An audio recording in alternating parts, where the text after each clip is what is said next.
Again, my view is inflation, or kind of the House view is inflation is going to be persistently higher. And that can happen in the very short term, like literally weeks. And I think the structural forces have changed. Billionaire investor Bill Ackman just issued a warning about the future of inflation. But don't worry, it's not all bad news, and you'll see why during this video. For background, Ackman recently gave a rare full-length sit-down interview.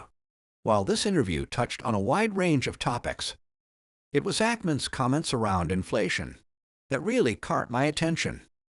You're going to want to hear what he had to say.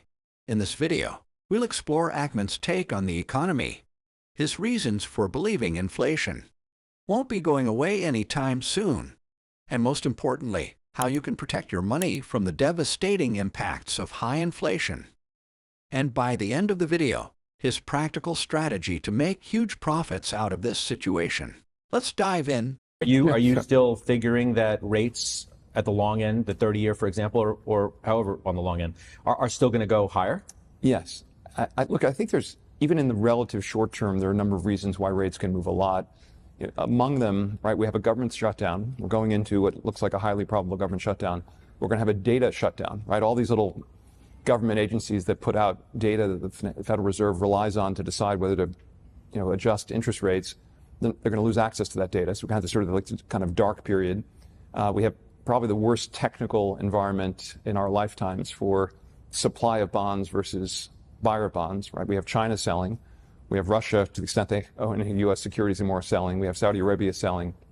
And we have an economy that is still strong, and inflation, 3.5%, 4%, persistent. But, our view is basically you're not being paid enough to enter into a 30-year contract with the U.S. government at a fixed price. 4.7 or wherever it is now. It doesn't make sense in a world where we think structural inflation is north of 3% for the very long term. We went through this very unusual period with extremely low interest rates, where everything just got cheaper. And since the financial crisis, the effort of the Federal Reserve was to make sure we didn't have deflation. The aspirational goal is to get to 2% inflation. And then the pandemic and, trillions of fiscal stimulus, the psychological stimulus of being free to roam after being locked up, all of these factors coming at once kind of lit inflation. And we still have this massive deficit spending. We still have infrastructure spending. The government's selling literally hundreds of billions of dollars of securities, bills, and at some point they're going to have to sell more and more of the longer instruments. And if you look at the balance sheet of the Federal Reserve, it's an imprudent balance sheet. If you think about the United States, right, if this were like a business, you wouldn't have so much short-term, you wouldn't have, a third or more of your debt repricing within the next year. So it's not been managed. I think actually Steve Mnuchin did a good job as Treasury Secretary. The one thing he missed is he should have issued a lot of 30-year, 50-year, 100-year paper at crazy low interest rates, and that's going to be a burden. Hearing a lot from investors these days. Ken Griffin was on our network within the last week or so. I just had a conversation with Rick Reeder of BlackRock. Those who are talking about the possibility of much higher real rates for much longer than people think, for the very reasons that you're talking about. The issuance is so massive, and where are the buyers going to come from? And the result of that is going to be higher real yields. I don't know about much higher real rates. I think again, my view is inflation, or kind of the House view is inflation is going to be persistently higher. Well, you are the House. But, I guess I control the door on the way in and out, I guess. But, our view is really that we're in a different world. And, the world sort of changes gradually. And you have a generation of people who are used to rates, 4 sounding like a high interest rate. And it's, on a historical basis, it's an extremely low rate of interest. So I would not be shocked to see, 30-year rates well into the, through the 5 barrier.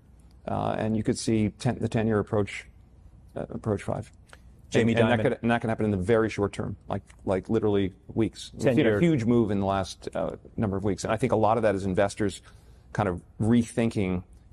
What's interesting about the 30-year Treasury is people reflexively buy it whenever they, because they've made money doing it in advance of a recession. But it's really not an instrument you should use to speculate on the short-term economy. It's a fixed price contract with the U.S. government for 30 years and reflects really structural forces, and I think the structural forces have changed.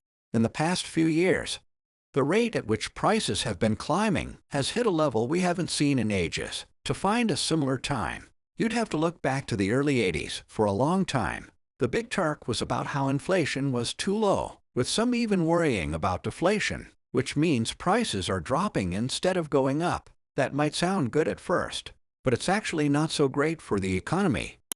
Back in 2012, the Federal Reserve, let's call them the nation's money managers, set a goal to keep inflation at a steady 2% per year.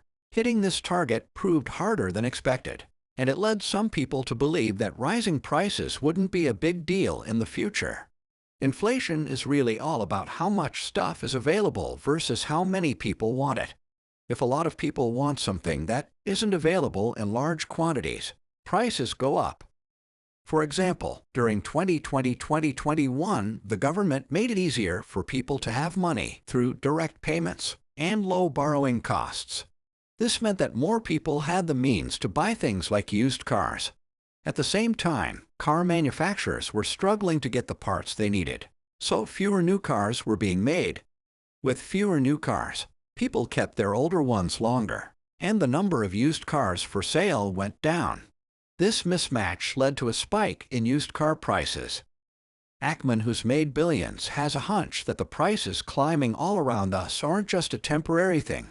He's looking at the big picture and seeing a bunch of changes that hint at this. For one, the whole world's in a bit of a shuffle politically and economically. Things are moving around in ways we haven't seen before. Also, it's getting pricier to make stuff overseas, which used to be a bargain. At the same time, people who work for a living are standing up for bigger paychecks, and that's changing the game too. Then there's the big leap towards green energy, which isn't coming cheap.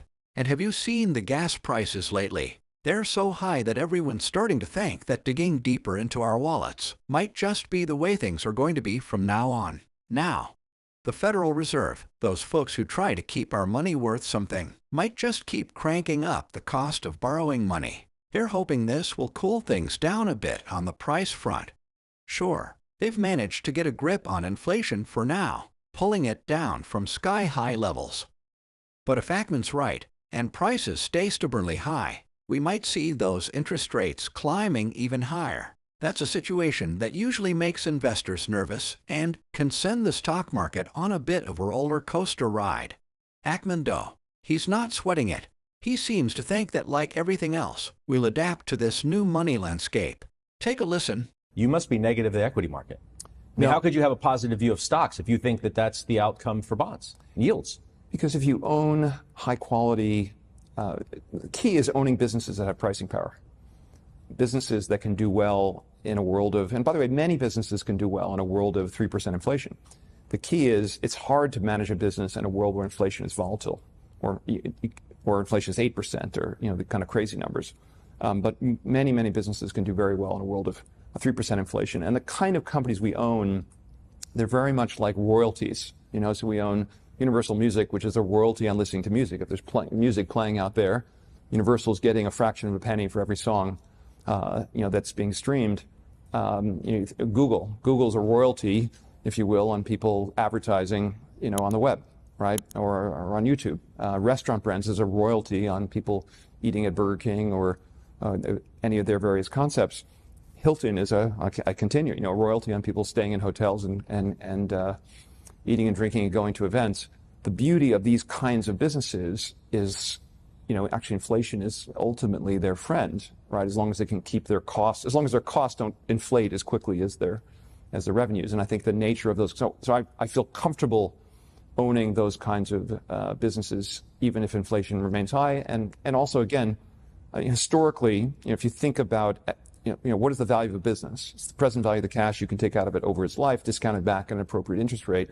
We were not discounting businesses back using 2% as an appropriate rate of interest. So we've historically, our discount rate we've used, just rough measure is more like 10%, 9%, numbers which discount the uncertainty inherent of investing in equities. Let's delve into the stocks Ackman holds to understand practically what his strategy is to make huge profits out of this situation. Surprisingly, His hefty $1 billion investment fund is spread across only 7 companies. It appears as 8 stocks due to his investments in 2 different classes of shares in Alphabet. His selection includes a mix of eateries, such as Chipotle and Restaurant Brands International, the umbrella for Burger King, Tim Hortons, Popeyes, and Firehouse Subs. He's also invested in the hospitality giant Hilton, the home improvement retailer Lowe's, the real estate firm Howard Hughes, the railway operator Canadian Pacific Kansas City, and Alphabet, which is the parent company of tech giants Google and YouTube. After a thorough analysis of a company's and Ackman's portfolio, 2 key characteristics emerge that enable these firms to not just withstand inflation, but potentially benefit from it. In fact, some of Ackman's picks might even see better performance if inflation rises. First up is pricing power. This is the ability of a business to hike prices without losing customers. Take Canadian Pacific Kansas City, for example, a railway company that Ackman has invested in, given its essential service of transporting goods over long distances. It's often the go-to option over costlier truck deliveries. This leverage allows them to charge more if necessary. Chipotle is another of Ackman's choices that has shown robust pricing power. The chain has cultivated a dedicated customer base that didn't balk even when menu prices went up during peak inflation times. Warren Buffett famously said that if you can raise prices without losing customers, you're onto a winner. But if you have to agonize over even the smallest price increase, that's a business with problems. The second feature to look for is what's known as an asset-light approach. These are companies that don't need a lot of expensive physical assets to function. To put it into perspective, consider the airline industry, which is on the opposite end of the spectrum. It's very asset-heavy. For instance, American Airlines had around $40 billion in aircraft, a value that dwarfed the company's total market value at the time. On the other hand, look at Restaurant Brands International, RBI, another of Ackman's choices. RBI runs a franchise model where they don't have to own the physical restaurants.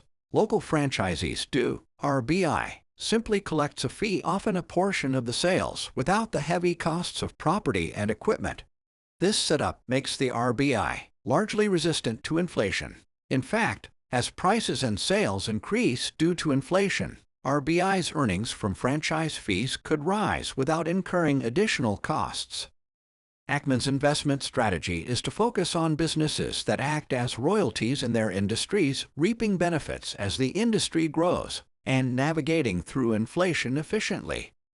Whether his insights on inflation and interest rates will hold true is yet to be seen. However, with billions in investment success, Ackman's moves are worth watching for any investor aiming to sharpen their strategy. Thanks for watching. Subscribe for more weekly investment tips. Leave a comment below. Happy investing!